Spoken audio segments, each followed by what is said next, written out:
அஸ்ஸலாமு அலைக்கும் வரஹ்மத்துல்லாஹ். அல்ஹம்துலில்லாஹி ரப்பில் ஆலமீன். வஸ்ஸலாத்து வஸ்ஸலாமு அலா ரசூலில் அமீன் நபீனா முஹம்மத் வஅலா ஆலிஹி வஸஹ்பிஹி அஜ்மஈன். அன்பார்ந்த சகோதரர்களே, அல்லாஹ்வுடைய பேரருளால் அவனுடைய கடமையை நிறைவேற்றிவிட்டு அவனுடைய வார்த்தைகளை செவியேற்பதற்காக நாம் எல்லாம் இங்கு அமர்ந்திருக்கிறோம். எல்லாம் அல்ல அல்லாஹு ஜல்லஷானு தஆலா நம் அனைவருக்கும் அவனுடைய மார்க்கத்தை புரிந்து அதன்படி நடப்பதற்கு அருள் செய்வானாக. பயணங்களுடைய வகைகளை நாம் பார்க்க இருக்கிறோம். முதலாவது வகையான ஹராமான பயணத்தை பற்றி நாம் குறிப்பிட்டோம். அடுத்து ஒரு வகையான பயணம் கடமையான பயணம் என்று ஒரு வகை இருக்கிறது. உதாரணத்திற்கு சொல்லப்போனால், கடமையான ஹஜ்ஜை நிறைவேற்றுவதற்காக அல்லது கடமையான உம்ராவை நிறைவேற்றுவதற்காக மேற்கொள்ளப்படும் பயணம். கடமையான ஹஜ்ஜு என்று சொன்னால் ஒருவர் செய்யக்கூடிய முதல் ஹஜ், அது அவருக்கு கடமை. அடுத்தடுத்த ஹஜ்ஜு அவர் செய்தால் அது அவருக்கு உபரியான நஃபிலான ஹஜ்ஜு என்று சொல்லப்படும். அதே போல கடமையான உம்ரா என்று சொன்னால் ஒருவர் உம்ரா செய்ய வேண்டும் என்று நேர்ந்திருப்பார், நேர்ச்சை செய்திருப்பார். அல்லாஹ் எனக்கு இது நடந்துன்னு சொன்னால் நான் உனக்காக மக்காவுக்கு சென்று நான் உம்ரா செய்கிறேன் அப்படின்னு சொல்லி நேர்ந்து கொண்டிருப்பார். அந்த உம்ரா கடமையான உம்ரா. அது அல்லாத உம்ராக்கள் எல்லாமே அது சுன்னத்தான உம்ராக்கள் தான். உம்ரா கடமை கிடையாது. சரி, இது மாதிரியான பயணங்களை மேற்கொள்வது என்பது அது கடமையான பயணத்தில் வரும். நபிகள் நாயகம் ஸல்லல்லாஹு அலைஹி வஸல்லம் அவர்கள் இந்த இரண்டு விதமான பயணங்களையும் மேற்கொண்டிருக்கிறார்கள். ஹஜ்ஜுக்கும் அவங்க புறப்பட்டு சென்றிருக்கிறாங்க, உம்ராவுக்கும் அவங்க புறப்பட்டு சென்றிருக்கிறாங்க. எப்படி என்று சொன்னால், ஜாபிர் ரலியல்லாஹு அன்ஹு அவர்கள் அறிவிக்கக்கூடிய ஒரு செய்தி அபூதாவுதுல பதிவு செய்யப்பட்டிருக்கிறது. என்ன? நபிகள் நாயகம் ஸல்லல்லாஹு அலைஹி வஸல்லம் அவர்கள் 9 ஆண்டுகள் மதீனாவிலேயே ஹஜ்ஜு செய்யாமலேயே தங்கியிருந்தார்கள். மதீனாவுக்கு ஹிஜ்ரத் செய்து வந்த பிறகு ஹஜ்ஜு செய்யாமலேயே கிட்டத்தட்ட 9 ஆண்டுகளை கழிச்சிட்டாங்க. 10ஆம் ஆண்டுல நபிகள் நாயகம் ஸல்லல்லாஹு அலைஹி வஸல்லம் அவர்கள் மக்களுக்கு அறிவிப்பு செய்கிறாங்க. என்ன ஒரு அறிவிப்பு என்று சொன்னால், அல்லாஹ்வுடைய தூதர் ஹஜ்ஜு செய்ய இருக்கிறாங்க அப்படின்னு சொல்லி மக்களுக்கு அறிவிப்பு செய்கிறாங்க. அதே போல இது அபூதாவுல வரக்கூடிய செய்தி. நசையினுடைய இன்னொரு அறிவிப்பில் எப்படி வருகிறதுன்னு சொன்னால், யா அய்யுஹன் நாஸ், மக்களே, குது மனாசிக்கக்கும், உங்களுடைய ஹஜ்ஜினுடைய கடமைகளை நீங்கள் என்னிடமிருந்து நீங்கள் படித்துக் கொள்ளுங்கள். ஃபைன்னி லா அத்ரி லஅல்லி லா ஹஜ்ஜு பாத ஆமி ஹாதா, இந்த வருடத்திற்கு பிறகு நான் ஹஜ்ஜு செய்வேனா என்பது எனக்கே தெரியாது. அதனால உங்களுடைய ஹஜ்ஜினுடைய கடமைகளை என்னிடத்திலிருந்து நீங்க படிச்சுக்கிடுங்க என்று சொல்லி நபிகள் நாயகம் ஸல்லல்லாஹு அலைஹி வஸல்லம் அவர்கள் ஹிஜ்ரி 10ஆம் ஆண்டுல இப்படி ஒரு அறிவிப்பு செய்கிறாங்க. அப்ப அந்த அறிவிப்பு செய்த உடனே இப்ப அபூதாவுடைய அறிவிப்புக்கு வருவோம். அபூதாவுதுல என்ன வருது அப்படின்னு சொன்னா, நபிகள் நாயகம் ஸல்லல்லாஹு அலைஹி வஸல்லம் அவர்கள் இப்படி அறிவிப்பு செய்த உடன் மதீனாவிலிருந்து ஏராளமான மக்கள் திரண்டுட்டாங்க. கிட்டத்தட்ட 1,00,000 சஹாபாக்கள், 1,00,000க்கும் மேற்பட்ட நபி தோழர்கள், ஆண்கள் பெண்கள் அப்படின்னு சொல்லி, ஏன்னா குழந்தைகள் சிறுவர்களை தவிர்த்து விட்டு ஆண்கள் பெண்கள் என கிட்டத்தட்ட 1,00,000க்கும் மேற்பட்ட நபி தோழர்கள் திரண்டுட்டாங்க. நபிகள் நாயகம் ஸல்லல்லாஹு அலைஹி வஸல்லம் அவங்களோடு நாம் ஹஜ்ஜு செய்வோம், அவங்கள நாம் பின்பற்றுவோம், அவங்க எப்படி செய்கிறாங்களோ அது மாதிரி நாம் செய்வோம், அவங்கள நம்ம ஹஜ்ஜினுடைய விஷயங்களை அவங்கள்ட்ட இருந்து நாம் படித்துக் கொள்வோம் அப்படின்னு சொல்லி நபிகள் நாயகம் ஸல்லல்லாஹு அலைஹி வஸல்லம் அவருடைய தோழர்கள் திரண்டுட்டாங்க. ஏன்னா இவங்களோட நபிகள் நாயகம் ஸல்லல்லாஹு அலைஹி வஸல்லம் அவர்களோடு இந்த பயணத்தில் அவங்க சென்றாச்சு என்று சொன்னால், ஏதாவது ஹஜ்ஜு குறித்த அந்த விஷயங்களில், ஹஜ்ஜுடைய சட்டத்திட்டங்களில், ஹஜ்ஜினுடைய அமல்களில் ஏதாவது சந்தேகம் ஏற்பட்டால் உடனே என்ன செய்வாங்க? நபிகள் நாயகம் ஸல்லல்லாஹு அலைஹி வஸல்லம் அவங்கள்ட்ட போய் அந்த சந்தேகத்தை தீர்த்து கொள்வாங்க. அந்த ஒரு வசதி அந்த பயணத்தில் இருக்கிறதுனால நிறைய பேர் என்ன செய்கிறாங்கன்னா நபிகள் நாயகம் ஸல்லல்லாஹு அலைஹி வஸல்லம் அவரோடு ஹஜ்ஜு செய்வதற்கு திரண்டார்கள். இதை நம்ம என்ன செய்கிறோம் பார்க்குறோம். அப்போ நபி ஸல்லல்லாஹு அலைஹி வஸல்லம் அவர்கள் இந்த கடமையான ஹஜ்ஜுக்காக கடமையான ஒரு பயணத்தை அவங்க மேற்கொண்டிருக்கிறாங்க. அதே போல் நபிகள் நாயகம் ஸல்லல்லாஹு அலைஹி வஸல்லம் அவர்கள் ஒரு முறை உம்ரா செய்ய வந்தபோது நம்ம உங்களுக்கு சொல்லியிருக்கிறோம், ஹுதைபியா என்ற இடத்துல அவங்க தடுக்கப்பட்டாங்க. அவங்க முதல்ல மக்காவுக்கு உம்ரா செய்ய வரும்போது இது ஹிஜ்ரி 6 நடக்குது. நபி ஸல்லல்லாஹு அலைஹி வஸல்லம் அவர்கள் மதீனாவுக்கு ஹிஜ்ரத் செய்து வந்து 6 ஆண்டுகளுக்கு பிறகு 6ஆம் ஆண்டுல நடக்குது. என்ன, அவன் நம்ம உம்ராவுக்கு போவோம், வந்து ரொம்ப நாள் ஆச்சா மக்காவுக்கு போய் ஒரு உம்ரா செஞ்சுட்டு வருவோம் அப்படின்னு சொல்லி கிட்டத்தட்ட 1500 சஹாபாக்களை திரட்டி கொண்டு உம்ராவுக்காக அவங்க வரும்போது ஹுதைபியா என்ற இடத்துல அவங்க தடுக்கப்படுறாங்க. அதுக்கு மேலே அவங்களால போக முடியல. பிறகு மக்காவில் உள்ள காஃபிர்களுக்கும் நபிகள் நாயகம் ஸல்லல்லாஹு அலைஹி வஸல்லம் அவர்களுக்கும் இடையில ஒரு சமாதான உடன்படிக்கை அங்கு ஏற்படுகிறது. அந்த உடன்படிக்கைக்கு பிறகு அவங்க என்ன செய்யறாங்க, அவங்க உம்ரா செய்யாமலே திரும்பி போயிட்டாங்க. இவங்க கட்டாயமா நீங்க மக்காவுக்குள்ள நுழைய கூடாதுன்னு சொல்லி தடுத்துட்டாங்க. அப்போ அவங்க எல்லாரும் என்ன செய்யறாங்க, உம்ராவுக்காக திருப்பி போயிட்டாங்க. அந்த உம்ராவில் குர்பானி கொடுப்பதற்காக வேணும்னு சொல்லி குர்பானி கொடுத்து அறுத்து நம்ம சாப்பிடுவோம் அப்படின்னு சொல்லி பரிபிராணிகள்லாம் கொண்டு வந்தாங்க. அதை அங்கேயே என்ன செஞ்சுட்டாங்க, எங்கே தடுக்கப்பட்டாங்களோ அங்கேயெல்லாம் அவங்க அங்கேயே அறுத்து அப்படியே என்ன செஞ்சுட்டாங்க, அவங்க தங்களுடைய தலைமுடியை மடிச்சுட்டு அப்படியே போயிட்டாங்க. அதாவது உம்ரா முடிச்சுட்டு போனால் என்னென்ன செய்யணுமோ அதை அந்த ஹுதைபியாவிலே நிறைவேற்றிட்டு அவங்க போயிட்டாங்க. இது நம்ம முன்னர் பார்த்தோம். அதே போல் இப்போ அதுக்கு அடுத்து என்ன செய்யறாங்க, மறு ஆண்டு இது ஹிஜ்ரி 6 நடக்குது. ஹிஜ்ரி 7ஆம் ஆண்டு நபிகள் நாயகம் ஸல்லல்லாஹு அலைஹி வஸல்லம் அவர்கள் என்ன செய்யறாங்க, இந்த உம்ராவை கதா செய்வதற்காக புறப்பட்டு வராங்க. இதற்கு உம்ரத்துல் கதா அப்படின்னு சொல்லி வரலாற்றில் பதிவு செய்யப்படுகிறது. ஹதீஸ்லையும் இது இருக்குது. சஹாபாக்கள் என்ன செய்யறாங்க, உம்ரத்துல் கதா என்று இதனை குறிப்பிடுறாங்க. புகாரில ஒரு அறிவிப்பு வருகிறது, நபிகள் நாயகம் ஸல்லல்லாஹு அலைஹி வஸல்லம் அவர்கள் இந்த உம்ரத்துல் கதாவில் தான் மைமுனா ரலியல்லாஹு அன்ஹா அவங்களை மனமுடித்துக் கொண்டார்கள் அப்படின்னு சொல்லி இப்னு அப்பாஸ் ரலியல்லாஹு அன்ஹு அவர்கள் அறிவிக்கக்கூடிய ஒரு செய்தி சஹீஹுல் புகாரில வருது. அப்போ இந்த உம்ராவுக்கு உம்ரத்துல் கதா, இது ஏற்கனவே விட்டு அந்த உம்ராவை நம்ம செய்துட்டு வருவோம் அப்படின்னு சொல்லி மக்களை எல்லாரையும் திரட்டிட்டு அவங்க என்ன செய்யறாங்க, வாங்க நம்ம இதுக்கு முன்னால் விட்டு அந்த உம்ராவை நம்ம செஞ்சுட்டு வருவோம்னு சொல்லி அடுத்த ஆண்டு அதே மாதிரி அவங்க கிளம்பி அந்த உம்ராவை நல்ல முறையில் செய்து விட்டு அவர்கள் திரும்புகிறார்கள். ஏன்னா அவங்க அந்த ஒப்பந்தம் அப்படித்தான் இருக்குது. அந்த ஹுதைபியாவில் ஏற்பட்ட அந்த ஒப்பந்தம், இந்த வருஷம் நீங்கள் உம்ராவுக்கு போகக்கூடாது, நீங்கள் மக்காவில் நுழையவே கூடாது, அப்படியே நீங்கள் திரும்பி போயிட வேண்டியதான். வரக்கூடிய வருஷத்தில் நீங்கள் என்ன செய்யுங்க, அடுத்த ஆண்டு நீங்கள் தாராளமாக வரலாம், அதில் எந்த தடையும் கிடையாது என்பதுதான் ஒப்பந்தத்தினுடைய ஷரத்து.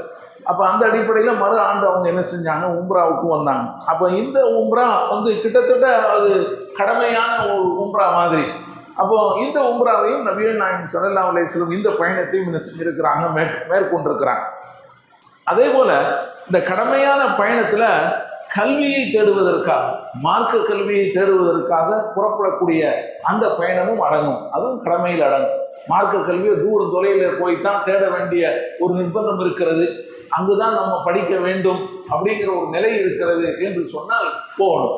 அப்படித்தான் முன்னோர்கள் என்ன செஞ்சிருக்கிறாங்க, நிறைய அறிஞர்கள் பெருமக்கள் போயிருக்கிறாங்க. தங்களுடைய சொந்த ஊரை விட்டு வெளியேறி சிரியா, ஷாம் போன்ற எகிப்து போன்ற நாடுகளுக்கெல்லாம் அவங்க பயணமாகி அங்கு மார்க்க கல்வியை கற்று அவங்க என்ன செஞ்சிருக்காங்க, திரும்பி இருக்கிறாங்க.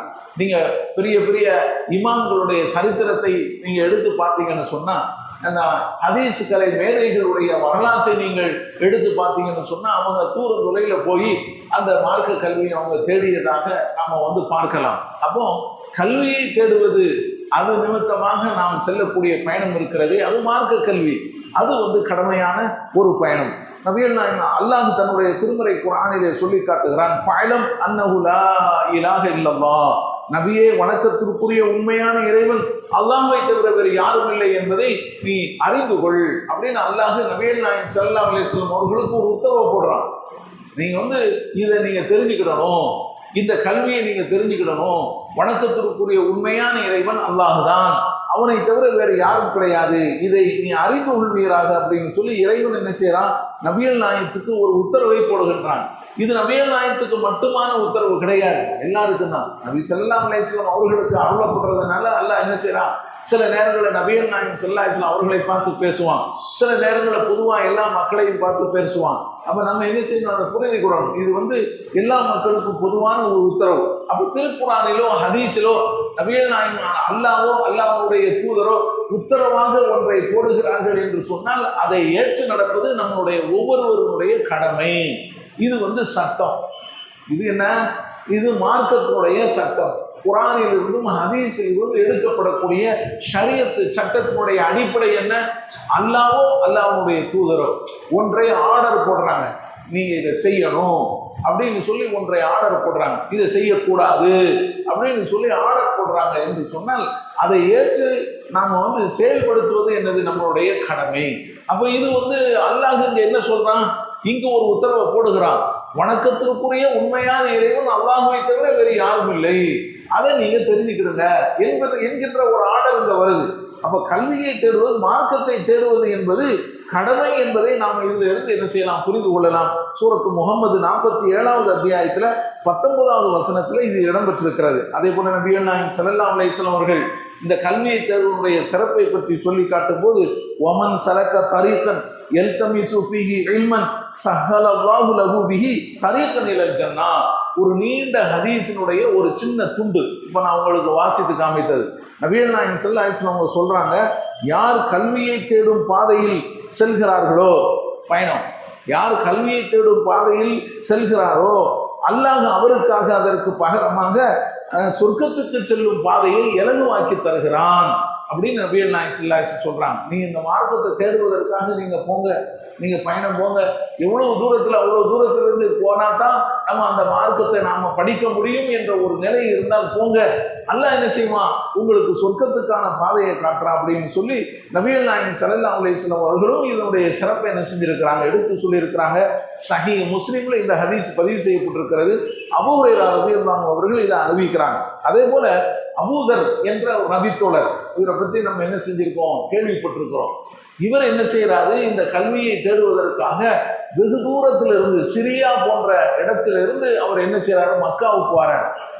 சிரியா போன்ற இடத்துல இருந்து அங்கதான் அந்த ஏரியாவுக்கு பக்கத்துல தான் ஹிஃபார் குலங்கள் வசித்து கொண்டிருக்கிறது. அந்த ஏரியாவிலிருந்து இவர் என்ன செய்யறாரு, மக்காவுக்கு வராரு. பெரிய தூரம், மதீனாவையும் தாண்டி வரணும் மக்கா. அப்போ பெரிய ஒரு தூரத்தை அவர் கடந்து என்ன செய்யறாரு, இந்த மார்க்கத்தை தெரிந்து கொள்ளணும் அப்படிங்கிற ஒரு ஆர்வத்தில் அவர் புறப்பட்டு வராரு. இந்த செய்தி இப்னு அப்பாஸ் ரலியல்லாஹு அவர்கள் அறிவிக்கக்கூடிய இந்த செய்தி சஹீஹுல் புகாரியில பதிவு செய்யப்படுகிறது. இந்த செய்தியினுடைய நிலை என்ன அப்படின்னு சொன்னா அதை நம்ம தெரிஞ்சுக்கிடணும். நபிகள் நாயகம் இப்னு அப்பாஸ் அவர்கள் அறிவிக்கிறாங்க, அதாவது அலா உஹ்பிருக்கும் பி இஸ்லாமி அபீதர், அபூதர் எப்படி இஸ்லாத்தை தழுவினார் அப்படிங்கிற செய்தியை நான் உங்களுக்கு சொல்லி தரட்டுமா அப்படின்னு சொல்லி இப்னு அப்பாஸ் ரலியல்லாஹு அவங்க சொல்றாங்க. அப்போ அங்க இருக்கக்கூடிய தோழர்கள் சொல்லுங்க அப்படின்னு சொல்லி காட்டுறாங்க. அப்போ அபூதர் என்ன செய்தாரு அப்படின்னு சொல்லி இப்னு அப்பாஸ் ரலியல்லாஹு அவர்கள் அபூதருடைய பயணத்தை என்ன செய்யறாங்க, எடுத்து சொல்றாங்க. அபூதர் ரலியல்லாஹு அவர்கள் ஹிஃபார் குடும்பத்தை சேர்ந்தவர்களாக இருந்தார்கள். அப்போ அவங்களுக்கு இந்த தகவல் போய் சேருது. ஒரு மனிதர் மக்காவில் தன்னை நபி என்று சொல்லி கொண்டிருக்கிறார், அவர் நபி என்று வாதாடுகிறார், அவர் பல்வேறு செய்திகளை சொல்கிறார் அப்படின்னு சொல்லி ஒரு செய்தி அபூதர் கஃபாரிக்கு போய் சேருகிறது. அப்போ அவர் என்ன செய்யறாரு, தன்னுடைய சகோதரனை கூப்பிட்டு, இப்படி ஒரு தகவல் மக்காவில் இருந்து வருகிறது, நீ போய் என்ன இதுன்னு பார்த்துட்டு வா, அந்த தகவலை நீ உண்மையா, அது சம்பந்தமான செய்தியை நீ திரட்டி கொண்டு வா அப்படின்னு சொல்லி தன்னுடைய சகோதரனை அவர் அனுப்புறாரு. அவர் என்ன செய்யறாரு, மக்காவுக்கு போறாரு. மக்காவுக்கு போயிட்டு அங்கு விசாரிச்சுட்டு அவர் இங்க வாரார். தன்னுடைய சகோதர இடத்துல சொல்றாரு, நான் மக்காவுக்கு போனேன், அப்படியா, என்ன செய்தியை கொண்டு வந்திருக்கிற அப்படின்னு அபூதர் கேட்கிறாங்க. வல்லாஹி லக்கத் ரஅய்து ரஜுலன் யாமுரு பில் கைர், நான் அல்லாஹ்வின் மீது ஆணையாக அங்கு ஒரு மனிதரை நான் பார்த்தேன், அவர் நல்லதை ஏவுகிறார், ஓ என்ஹானிஷர், அவர் தீமையை தடுக்கிறார் அப்படின்னு மட்டும் அவர் சொல்றார். அதுக்கு மேல அவர் ஒன்றும் சொல்ல மாட்டேங்கிறார். உடனே அவர் என்ன செய்யறாரு, அபூதர், என்னடா இவர் தம்பியை போய் இப்படி நம்ம சகோதரரை அனுப்புறாங்க, அவர் இப்படி ஒரு செய்தியை கொண்டு வந்துட்டாரு, நம்ம என்ன நினைக்கிறோமோ அந்த செய்தி அவரிடத்துல இல்லையே, நாம எதிர்பார்த்த அளவுக்கு செய்தி கூடுதல் தகவல் இல்லையே, என்னமோ நன்மையை எவரார் தீமையை தடுக்கிறாரு, ஒரு சும்மா பொதுவா சொல்றாரு, இது சரிப்பட்டு வராது அப்படின்னு சொல்லி அவங்களே என்ன செய்யறாங்க, அந்த பயணத்துக்கு தயாராகிறாங்க. அந்த அந்த கல்வியை நம்ம என்ன செய்யணும், போய் படிக்கணும், அந்த செய்தி என்ன அப்படிங்கிறத நாம தெரிந்து கொள்ளணும் அப்படின்னு சொல்லி ஒரு பெரிய பயணம். பெரிய ஒரு பை அவர் எடுத்துக்கிட்டாரு, தோல் பை. ஏன்னா தண்ணீருக்கு தேவையாக இருக்கக்கூடிய தோல் பை எடுத்துக்கிட்டாரு. ஒரு பெரிய கம்பு ஒன்று எடுத்துக்கிட்டாரு. இதையெல்லாம் எடுத்துக்கொண்டு அவர் மக்காவுக்கு என்ன செய்யறாரு, புறப்பட்டு போறாரு. ஆனா மக்கால அவருக்கு யாரையும் தெரியாது. ஏன்னா அது வெளிநாடு இல்லை, யாரையும் தெரியாத ஒரு நிலையில அவர் போறாரு. யாரை பற்றியுமே அங்க யாரை பற்றியும் அவருக்கு விசாரிக்கவும் இல்லை. அங்க போய் பள்ளிவாசல ஹரம் ஷரீஃப்ல போய் அந்த மக்காவுல போய் உட்கார்ந்து கொண்டு ஜம்சம் தண்ணியை குடித்து கொண்டு அப்படியே உட்கார்ந்து இருப்பாரு. ஒரு நாள் அலி ரலியல்லாஹு அவர்கள் இவரை கடந்து போறாரு. யாரு? அபூதர் கஃபாரி. இந்த ஆளு புதுசா தெரியுத, வெளியூருக்கார மாதிரி தெரியுத, என்ன இது அப்படின்னு சொல்லி அவங்கள்ட்ட போய் கேட்குறாங்க. என்ன நீங்க வெளியூருக்கார மாதிரி இருக்கிறீர்களா என்ன அப்படின்னு. ஆமா, நான் வெளியூருக்காரர் தான், வாங்கல வீட்டுக்கு வாங்கல அப்படின்னு சொல்லி அலி ரலியல்லாஹு அவர்கள் அவங்கள வீட்டுக்கு கூட்டிட்டு போறாங்க. வீட்டுக்கு கூட்டிட்டு போய் அவங்க விருந்து உபசாரம் பண்றதுக்காக கூட்டிட்டு போறாங்க. ஏன்னா வெளியூருக்காரங்க யாரையும் பார்த்தாங்கன்னு சொன்னா அரபுகளுடைய அந்த பண்பாடு அப்படி இருந்தது. அவங்க கூட்டிட்டு போறாங்க. கூட்டிட்டு போய் அவங்க விருந்து உபசரிக்கிறாங்க. ஆனா அவங்கள்ட்ட எதையுமே அவங்க கேட்டுக்கிறவும் இல்லை, அவரும் எதையும் சொல்லவும் இல்லை. மறுநாள் காலையில் அவர் எழுந்த உடனே அலி ரலியல்லாஹு அவங்களுடைய வீட்டில இருந்து காலையில் எழுந்த உடனே திரும்ப என்ன செய்யறாரு, அவர் பள்ளிவாசல போய் உட்கார்ந்துக்கிறாரு. யார்கிட்ட எதுவும் கேட்க மாட்டேங்கிறாரு, சொல்ல மாட்டேங்கிறாரு. இப்படி அவர் நடந்து கொள்றாரு. அதே போல அலி ரலியல்லாஹு அவர்கள் மறுநாள் என்ன செய்யறாங்க, அந்த அபூதரை கடந்து போக வேண்டிய ஒரு நிலைமை ஏற்பட்டது. இவருக்கு அவர் வந்த நோக்கம் நிறைவேறலையோ, யாரை பார்க்கணும்னு வந்தாரோ அவர் கிடைக்கலையோ அப்படின்னு அவர் நினைத்து கொண்டு பக்கத்துல போறாரு. என்ன ஆச்சு, உங்களுடைய விவகாரம் என்ன, எதுக்காக நீங்க இங்க வந்திருக்கிறீங்க, ஏன்ட்ட நீங்க சொல்லக்கூடாதா அப்படின்னு சொல்லி அந்த அபூதர்கிட்ட என்ன செய்யறாங்க, கேட்கறாங்க. என்ன நம்ம தானே அவரை பராமரிச்சுக்கிட்டு இருக்கிறோம், என்ன அவர் நம்மள்ட்ட கூட சொல்ல மாட்டேங்கிறாரு அப்படின்னு சொல்லி கேட்கறாங்க. அப்போ அவர் என்ன செய்யறாரு, அபூதர் கஃபாரி ரலியல்லாஹு அவர்கள், இல்லை ஒன்றும் பிரச்சனை இல்லை, நான் உங்களிடத்துல சொல்றேன், ஆனா நீங்க இந்த செய்தியை நீங்க ரகசியமா வச்சுக்கணும், நீங்க யாரிடத்திலும் சொல்லக்கூடாது என்று சொன்னால் உத்தரவாதம் தந்தால் நான் உங்களுக்கு சொல்றேன். என்ன பிரச்சனை? ஒரு பிரச்சனையும் இல்லை, நான் யார்கிட்டையும் சொல்ல போதும் இல்லை, சொல்லுங்க அப்படின்னு சொல்லி கேட்கும்போது அவர் சொல்றாரு, இப்படி ஒரு மனிதர் இந்த மக்காவில் இருக்கிறாரா, தன்னை நபி என்று சொல்லுகிறாராம், அவருடைய செய்தியை நீ தெரிஞ்சுட்டு வான்னு சொல்லி என்னுடைய தம்பியை நான் என்னுடைய சகோதரரை நான் அனுப்பி வைத்தேன். அவர் சரியான ஒரு தகவலை எனக்கு கொண்டு சேர்க்கல, அதனால நானே புறப்பட்டு அவரை பார்க்கணும்னு வந்திருக்கிறேன். இதுவரைக்கும் அவரை என்னால் பார்க்க முடியல அப்படின்னு சொல்லி அவர் சொல்லி முடிக்கவும், நீங்க சரியான இடத்துக்கு தான் வந்திருக்கிறீங்க, வாங்க நான் உங்களை கூட்டிட்டு போறேன், என் பின்னாலே வாங்க அப்படின்னு சொல்லி அவரை கூட்டிட்டு போறாங்க. அதை உங்கள் மீது பயந்த யாரையாவது உங்கள் மீது நான் பயந்தேன் என்று சொன்னா செவர் ஓரமா போய் என்னுடைய செருப்பை சரி செய்யற மாதிரி நான் நடிப்பேன். நீங்க என்ன செய்யணும், அதையெல்லாம் கண்டுக்காம நீங்க போய்கிட்டே இருக்கணும், சரியா? சரி வாங்க அப்படின்னு சொல்லி. ஏன்னா அந்த இஸ்லாத்தை அப்போது கடுமையான ஒரு நிலைமை இருந்தது. யாராவது இஸ்லாத்தை ஏத்துக்கிட்டாங்க அப்படிங்கிற செய்தி வந்ததுன்னா அடி உத அவருக்கு பெரிய பிரச்சனை தான் அந்த மக்காவில். அப்படிப்பட்ட ஒரு சூழ்நிலை இருந்து இஸ்லாத்தை தழுவியவர்கள் அப்படின்னு யாராவது தெரிஞ்சுன்னு சொன்னா அவங்க விட மாட்டாங்க, இணை வைப்பாளர்கள். அப்படிப்பட்ட ஒரு கடுமையான ஒரு நிலைமை இருந்த அந்த நேரத்துல தான் அவங்க இதை மாதிரி சொல்றாங்க. நான் உங்களுக்கு யாரையாவது பயந்தாங்க, சரி வெளியூர்காரராக இருக்கிறார், இவர் ஏற்கு வந்திருக்காரு, முகமது இவர் பார்க்க வந்திருப்பாரோ, இவர் விடக்கூடாது அப்படின்னு சொல்லி உங்கள் மீது ஏதாவது அவங்க வரம்பு மீறக்கூடாது, உங்களுக்கு ஏதாவது துன்பம் விடக்கூடாது, அந்த பயம் எனக்கு இருக்குது. அப்படியே தான் ஒரு பயம் எனக்கு வந்ததுன்னு சொன்னா நான் என்ன செய்வேன், இந்த மாதிரி நடந்துக்கிடுவேன், நீங்க இதை கண்டுக்காம நீங்க என்ன செய்ய கடந்து போய்கிட்டே இருக்கணும், நான் அவங்க பின்னால் வந்துடுவேன் அப்படின்னு சொல்லி கூட்டிட்டு போறாரு. அதே போல நபிகள் நாயகம் ஸல்லல்லாஹு அலைஹி வஸல்லம் அவர்கள் இருக்கிற இடத்துக்கு அவர் என்ன செய்யறாரு, அந்த அலி ரலியல்லாஹு அவர்கள் அபூதர் கஃபாரியை கூட்டிட்டு போறாங்க. அப்போ நபிகள் நாயகம் ஸல்லல்லாஹு அலைஹி வஸல்லம் அவங்கள பார்க்குறாங்க. பார்த்து அவங்கள்ட்ட விஷயத்தை சொல்றாங்க, நான் இப்படி கஃபார் குலத்திலிருந்து நான் வந்திருக்கிறேன், அது வெகு தூரத்தில் இருக்கக்கூடிய ஒரு குலம், நான் எனக்கு நீங்கள் மார்க்கத்தை சொல்லித்தாங்க, நான் இந்த மார்க்கத்தை ஏற்றுக்கிறேன் அப்படின்னு சொல்லி அவங்க சொல்றாங்க. நபிகள் நாயகம் ஸல்லல்லாஹு அலைஹி வஸல்லம் அவர்கள் அபூதர் கஃபாரிக்கு என்ன செய்யறாங்க, அந்த மார்க்கத்தை எடுத்து சொல்றாங்க. அவர் அந்த மார்க்கத்தை என்ன செய்யறாங்க, ஏற்றுக்கிறாங்க. பிறகு அபூதர் இடத்துல நபிகள் நாயகம் ஸல்லல்லாஹு அலைஹி வஸல்லம் சொல்றாங்க, அபூதரே நீங்க இந்த விவகாரத்தை நீங்க மறைச்சே வச்சுக்கணும், ரகசியமா வச்சுக்கணும், உங்களுடைய ஊருக்கு நீங்க போயிருங்க, ஏன்னா ஒரு காலம் வரும் நாங்க எங்களுடைய கை ஓங்கி இருக்கும் போது நீங்க என்ன செய்யுங்க, திரும்பவும் என்ன இடத்துல நீங்க என்ன பாருங்க, அதுக்கு பிறகு உங்களுடைய இஸ்லாத்தை நீங்க என்ன செய்யலாம், பகிரங்கப்படுத்திக்கலாம். இப்போதைக்கு நீங்க வந்து ரகசியமா தான் வச்சுக்கிடணும். ஏன்னா நிலைமையை அவங்களும் என்ன செய்யறாங்க, மனசுல வச்சுக்கிட்டு இந்த அபூதர் இடத்துல சொல்றாங்க. அப்ப அவர் என்ன செய்யறாரு, சரின்னு சொல்லிட்டு வெளியே போய் அங்க காபத்துல்லாஹ்க்கு பக்கத்துல நின்று அவர் கூவ ஆரம்பிச்சிட்டாரு. அஷ்ஹது அல்லா இலாஹ இல்லல்லாஹ் வஅன்ன முஹம்மதன் அப்துஹு வ ரசூலுஹு, நான் வந்து மார்க்கத்தை ஏற்றிருக்கிறேன், வணக்கத்திற்குரிய உண்மையான இறைவன் அல்லாஹ்வை தவிர வேறு யாரும் இல்லை, முகமது அல்லாஹ்வுடைய தூதர் அப்படின்னு சொல்லி அவர் என்ன செய்யறாரு, அந்த மக்காவில் சுத்தி ஒரு இடத்துல போய் நின்றுக்கிட்டு அவர் சத்தம் போட ஆரம்பிச்சிடாரு. விடுவாங்களா, மொத்தமா அவரை வந்து கூடி போய் நின்று உதன்னு வந்து உதைச்சிட்டாங்க. நான் சாகின்ற அளவுக்கு என்னை அடித்து விட்டார்கள் அப்படின்னு சொல்லி அபூதர் கஃபாரி அவர்கள் சொன்னதாக இப்னு அப்பாஸ் ரலியல்லாஹு அன்ஹு சொல்லி காட்டுறாங்க. அதாவது அந்த அளவுக்கு உயிர் போகக்கூடிய அளவுக்கு அடி, அந்த அளவுக்கு அடி வந்தது. பிறகு அப்பாஸ் என்ற அந்த இப்னு அப்பாஸுடைய தந்தை அவர் தான் வந்து என் மீது விழுந்து என்னை வந்து அவர் காப்பாற்றினாரு. கஃபார் கோத்திரத்திலிருந்து வந்த ஒரு மனிதரையா போட்டு நீங்க அடிச்சுக்கிட்டு இருக்கிறீங்க, நீங்க அங்கதானப்பா போறீங்க, உங்க வியாபார நிமித்தமா நீங்க போகக்கூடிய இடம் என்ன, அங்கதானே நீங்க போய்கிட்டு இருக்கிறீங்க, அப்படிப்பட்ட ஒரு ஆள் அங்கிருந்து வந்திருக்காரு, உங்களுடைய வியாபார தொடர்பெல்லாம் அங்க இருக்குது, நீங்க இப்படிப்பட்ட ஒரு ஆளை போட்டு நீங்க துவச்சிக்கிட்டு இருக்கிறீங்களா, இதெல்லாம் சரியா அப்படின்னு சொல்லி அப்பாஸ் என்ன செய்யறாங்க, அவங்க இடத்துல பேசி அவரை காப்பாத்துறாங்க. அன்றைக்கு என்ன செஞ்சுட்டாங்க, காப்பாற்றி விட்டாங்க. இவர் அதோட வந்து போகணுமா இல்லையா, இவர் விடல. மறுநாளும் போய் என்ன செய்யறாங்க, அதே மாதிரி அதே இடத்துல நின்று அவர் கூவுறாரு, நான் வந்து இந்த மார்க்கத்தை ஏற்றிருக்கிறேன், இதுதான் வந்து சத்திய மார்க்கம் அப்படின்னு சொல்லும்போது திரும்பவும் அவருக்கு இதே மாதிரி ஒரு நிலைமை என்ன செய்து ஏற்படுது, அடிக்கப்படுறாரு.